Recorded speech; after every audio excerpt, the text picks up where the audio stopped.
안녕하세요. 동행쌤입니다. 오늘은 외도 직면 후 이혼해야 한다면 분거부터 하라란 칼럼을 준비했는데요. 영상 보시기 앞서 구독과 좋아요 부탁드립니다. 고맙습니다. 저는 예전에 분거 관련 콘텐츠를 찍은 적이 있습니다. 대표적으로 분거는 이렇게 하라라는 가이드라인에 해당되는 영상을 찍은 적이 있는데요. 오늘은 다른 관점에서 분거 이야기를 해보려고 합니다. 특히 분거가 이혼으로 가는 징검다리가 될 수도 있고 다시 동거의 삶으로 돌아올 수 있는 징검다리가 될 수 있기 때문에 분거는 안 하면 안 할까 하는 가운데서는 지혜롭게 해야 된다는 관점에서 오늘 컨텐츠를 만들어 봅니다.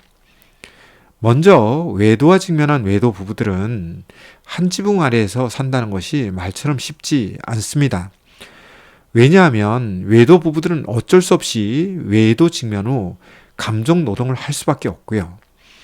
또 외도라는 트리거가 당겨지면 외도 피해자들은 계속 외도 이야기 또는 감정 폭발 이런 것들을 하기 때문에 외도 행위자 입장에서도 두려움과 불안감에 빠질 수밖에 없고 결국 외도 부부의 의사소통과 상호작용이 점점 비효과적으로 됨으로써 한 지붕 아래에서 외도 부부들이 생활하는 것이 말처럼 쉽지 않습니다. 그럼에도 불구하고 어떤 외도 부부들은 1차적으로 분방을 하기도 하죠. 따라서 한 지붕 아래에 살지만 방은 따로 쓰면서 서로의 어떤 감정을 달래고자 하기도 하고 또 한 방에 있으면서 대면하는 것에 대한 불편감을 좀 줄여보려고 하기도 합니다. 그러나 이거 역시도 막상 쉽지가 않죠. 그러다 보면 어떤 외도 부부들은 바로 이혼이라는 키워드를 꺼내게 되는데요. 이것은 제가 볼 때는 너무 성급한 그런 언급이라고 저는 봅니다. 그래서 어쩔 수 없이 이혼하고 싶은 욕망이 올라온다거나 이혼을 할 수밖에 없다는 결론에 도달한다고 하더라도 그 중간 징검다리로 저는 분거를 한번 활용해 보시라고 말씀을 드리고 싶습니다. 이는 결혼은 모를까 이혼은 최소한 예행연습 정도는 해보고 해야 된다는 저의 개인적인 철학 때문입니다. 이런 상담 철학을 제가 가지게 된 것은 제가 가입되어 있는 이혼 커뮤니티에서 수많은 글들을 모니터링 하면서 깨달은 것인데요. 어떤 이혼자들은 이혼 후 5년 또는 10년 후까지도 이혼에 대한 후회, 자괴감 또는 그리움, 미안함 이런 복잡다단한 감정 때문에 이혼 후에 결코 행복하지 못한 삶을 살고 있다고 고백하는 글들이 많기 때문입니다. 따라서 어떤 부부든지 이혼할 수 있는 자유는 있으나 준비되지 않은 이혼, 대안이 없는 이혼 또는 대비가 없는 이혼은 오히려 불행으로 가는 첫 관문의 문을 여는 것과 같습니다.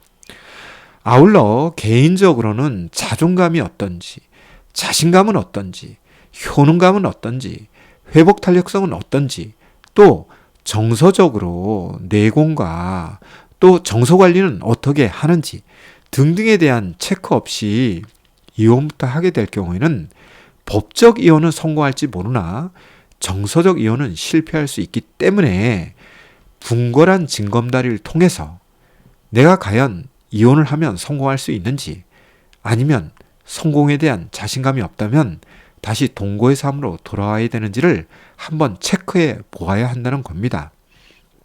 그리고 이혼을 선택하시든 동거를 선택하시든 외도 직면 후 또 분거 생활 속에서 외도 부부들은 변화를 해야 하는데요.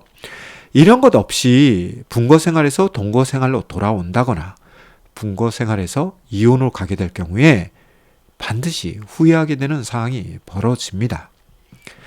외도란 부부에게 삶의 변화를 이루라고 하는 강력한 핵폭탄이 터진 건데요. 이걸 막연히 도피하고 회피하고 방어적인 자세로 이걸 대처하게 되면 분거를 하든 이혼을 하든 혹은 계속 동거를 하든 또다시 불행의 씨앗을 품고 살게 됩니다.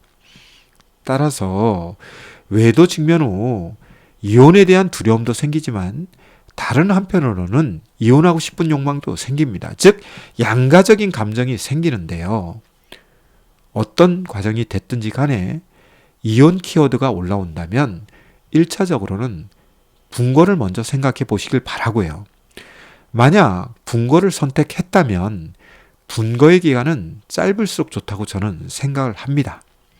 그리고 분거 기간 동안 감정을 톤다운 시키시고 또 생각과 감정을 좀 정리해보는 시간으로 사용한다면 분거의 효과나 의미는 매우 크다고 저는 보는데요.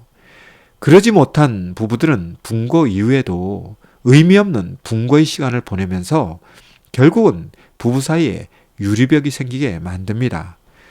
빤히 보이지만 다가가면 머리부터 부딪히는 유리벽 말이죠. 그래서 분거 이후에 다시 동거의 삶으로 돌아오더라도 또다시 이 유리벽의 문제를 해결해야 되는 어려움을 겪습니다. 특히 분거의 기간이 길면 길수록 유리벽은 더 생긴다 하는 것을 아시고요.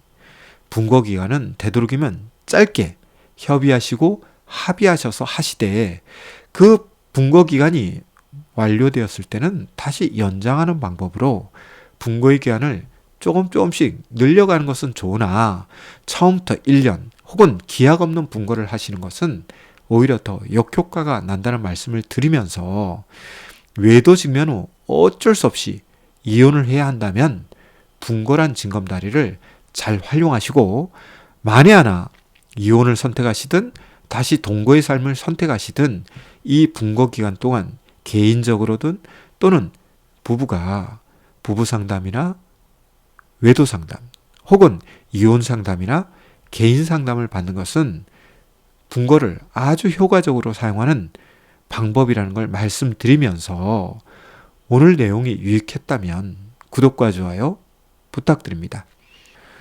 그럼 다음 시간에 만나요. 시청해 주셔서 고맙습니다.